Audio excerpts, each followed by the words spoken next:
যে বেংগলী সংগঠনটোৱে যে আপোনাৰ বঙাইগাঁও ৰত্ন আপোনাৰ তেওঁলোকে বঁটা দিবলৈ সাহসটো ক'ত পালে? তেওঁলোকে কোনোবা ফালাকাটাৰ পৰা আহিছে, কোনোবা বেলেগৰ বাংলাদেশৰ পৰা আহিছে। ইয়াত আহি তেওঁলোকে বঙাইগাঁওখন তেওঁলোকৰ কি বাপেকৰ সম্পত্তি বুলি ভাবিছে নেকি? কোনোবা হোটেলৰ মালিকক দিব, কোনোবা দুদিন পিছত কোনোবা পাৰ্লাৰৰ মালিকক দিব। আমি কি এইবিলাক হলাৰ ভাই মলা নেকি? মাথা নষ্ট হৈছে নেকি তেওঁলোকৰ? এনেকুৱা ননচেন্স কাম নেক্সট টাইম নকৰিব। ভৱিষ্যতে যদি এনেকুৱা কিবা স্পেচিয়েলি বঙাইগাঁও নামটো লৈ যদি এনেকুৱা ৰত্ন বা কিবা বঁটা দিয়া হয়, তেতিয়াহ'লে বঙাইগাঁৱৰ মিনিমাম সামাজিকভাৱে সচেতন বা যেনেকৈ আপোনালোকে ভাবে, ধৰি লওক দল সংগঠন কিবা কিবি আছে, তেওঁলোকক লগত লৈ ভালকৈ ধুনীয়াকৈ এটা বহি আলোচনা কৰি য'ত যাই মানে যোগ্য তেনেকুৱা এটা সন্মান দিব বুলি আমি আশা কৰোঁ। আৰু ৰত্ন বুলি ক'লে ৰত্ন হয় এইবোৰ মানুহ, আৰু হয়তো মোৰ কোৱাতে ভুলো পাৰে, মোৰ কথাবিলাক অলপ উগ্ৰে হয় এতিয়া, আৰু হ'বই বঙাইগাঁও ডিষ্ট্ৰিক্টৰ কাৰণে, গোটেই অসমীয়া জাতিটোৰ কাৰণে, ৰাজবংশীৰ কাৰণে মোৰ শব্দ ওলাব আৰু ওলাবই। মোৰ মানে তীব্ৰ ভাষা হৈছে এইখিনিয়ে যে মানুহ যোগ্য এৱাৰ্ড দিব লাগে, মই সেইখিনিয়ে জানো। যোৱা 20 আৰু 21 এপ্ৰিলে সদৌ অসম বাঙালী যুৱ ছাত্ৰ ফেডাৰেশ্যনৰ 36তম প্ৰতিষ্ঠা দিৱস উদযাপন হিচাপে বিভিন্ন বৰ্ণাঢ্য কাৰ্যসূচীৰে আমাৰ অনুষ্ঠানখন সমাপ্তি হ'ল। প্ৰত্যেক বছৰত ধৰে আমি যোৱা 5 বছৰ ধৰি আমি এটা বঙাইগাঁও ৰত্ন বুলি বঁটা এটা প্ৰদান কৰি আহি আছো। কিন্তু আজি দেখিবলৈ পাই আমি অতি দুখিত হৈছো যে কিছুমান মানুহে এটা বিতৰ্কৰ সৃষ্টি কৰিবলৈ গৈ আছে এই বঁটা প্ৰদানক কেন্দ্ৰ কৰি। আমি তেখেতক এটাই কথা ক'বলৈ বিচাৰিছো যে আমি যোৱা 5 বছৰ ধৰি আমি উত্তম দাস ডাঙৰীয়াক আমি বঁটা প্ৰদান কৰিছো। ইহঁতে বঙাইগাঁৱৰ ভিতৰত 1 লক্ষাধিক ওপৰত গছপুলি ৰোপণ কৰিছে।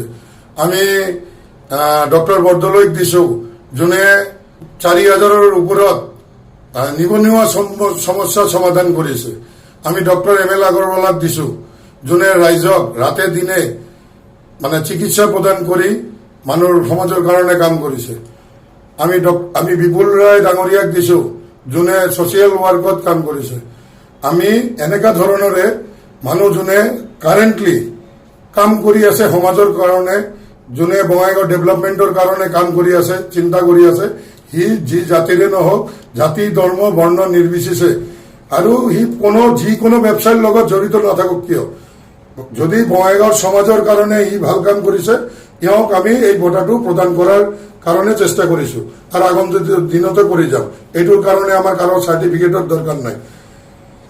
বঁটা প্ৰদানৰ ক্ষেত্ৰত বেলেগ বেলেগ সংগঠন বা বেলেগ বেলেগ অনুষ্ঠানত বেলেগ বেলেগ ক্ৰাইটেৰিয়া থাকে। আমি সদৌ অসম বাঙালী যুৱ ছাত্ৰ ফেডাৰেশ্যনে যোৱা 5 বছৰ ধৰি বঙাইগাঁও জিলা সমিতিৰ ফালৰ পৰা যোৱা 5 বছৰ ধৰি আমি যিটো কাৰ্যসূচী লৈ আছো যে আমি প্ৰদান কৰিম, কাক প্ৰদান কৰিম, যে যোনে বঙাইগাঁৱৰ কাৰণে কাৰেণ্টলি কাম কৰি আছে। আমি জানো আমি যদি নাম খুজিবলৈ যাওঁ 100ৰ ওপৰত নাম ওলাব, কিন্তু আমি প্ৰত্যেক বছৰ আমি যিটো সিদ্ধান্ত লৈছো, আমাৰ সংগঠনে যিটো সিদ্ধান্ত লৈছে যে কাৰেণ্টলি যোনে কাম কৰি আছে, সি যিয়ে নহওক কিয়, বঙাইগাঁও সমাজৰ উন্নতিৰ কাৰণে যোনে কাম কৰি আছে, আমি তাৰ পৰা বাছনি কৰি তাক এটা বঁটা প্ৰদান কৰিম। এইটো লৈ আৰু বিতৰ্কৰ কি কথা, এইটো লৈ কিয় বেলেগ ফালে টানি আছে কথাবিলাক। আমি দেখিবলৈ পাইছো এজন ল'ৰাই কৈছে যে ফালাকাটাৰ পৰা অহা, বাংলাদেশৰ পৰা অহা, তাক মই আপোনালোকৰ চেনেলৰ মাধ্যমেদি চেলেঞ্জ দি কৈ আছো, সি দেখুৱাই দিব লাগিব যে বাংলাদেশৰ পৰা কোন আহা, ফালাকাটাৰ পৰা কোন আহা। সি যদি দেখুৱাই দিব নোৱাৰে, তাৰ কাণ ধৰি তাৰ ৰাইজৰ ওচৰত ক্ষমা প্ৰাৰ্থনা কৰিব লাগিব। আজি আমি যিটো বঁটা প্ৰদান কৰিছো, আমি বহুত ভালে চিন্তা কৰিছো। আমি জানো আৰু মানুহ আছে, আমি আগন্তুক দিনত ইহঁতকো প্ৰদান কৰিম। বহুত নাম আহিছে আপোনালোকৰ, আমি এটা ভিডিঅ'ত পাইছো। এইটো ভালদৰে ক'ব লাগে যে আপোনালোকে বহক। আমিতো প্ৰত্যেকবাৰ আমাৰ সংগঠনৰ প্ৰগ্ৰামৰ চিঠিখিনি আপোনালোকৰ অফিচত আমি পৌঁছি দি আহো। আপোনালোকে কোনোদিন আমাৰ প্ৰগ্ৰামত অংশগ্ৰহণ কৰা নাই।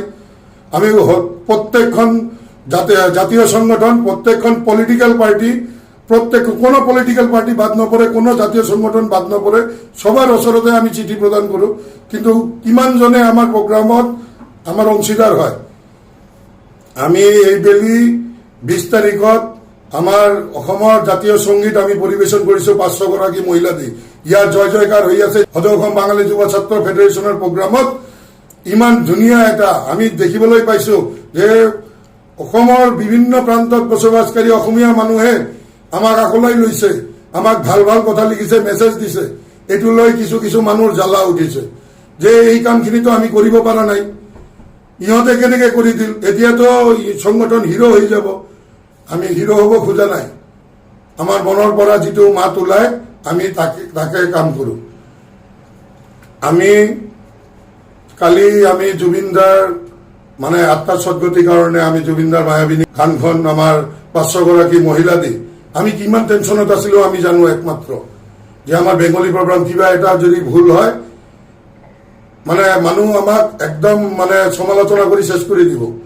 তাৰ পিছতো আমি ভয় ভাঙি পেলাই আমি জুবিনদাৰ এই মনৰ গীতখন আমি তাতে পৰিবেশন কৰাইছো আমাৰ মহিলাক দি, য'ত ধন্যবাদ দিব লাগে আমাক যে এটা বেংগলী সংগঠন হোৱাৰ পিছতো ইমান ধুনীয়া এটা ডিচিশন লৈছে, দিয়ে আছে সচেতন ৰাইজ দিয়ে আছে, সি অসমীয়াই হওক সি যিকোনো জাতিৰে হওক নহওক কিয়, ইহঁতে আমাৰ কংগ্ৰেচুলেট কৰি আছে যে আপোনালোকে এটা ইমান সৎসাহস কৰি কামটো কৰিল, বিৰাট ভাল লাগিল। আগন্তুক দিনত এনেকা আৰু কাম হ'ব লাগে, কাৰ্যসূচী হ'ব লাগে।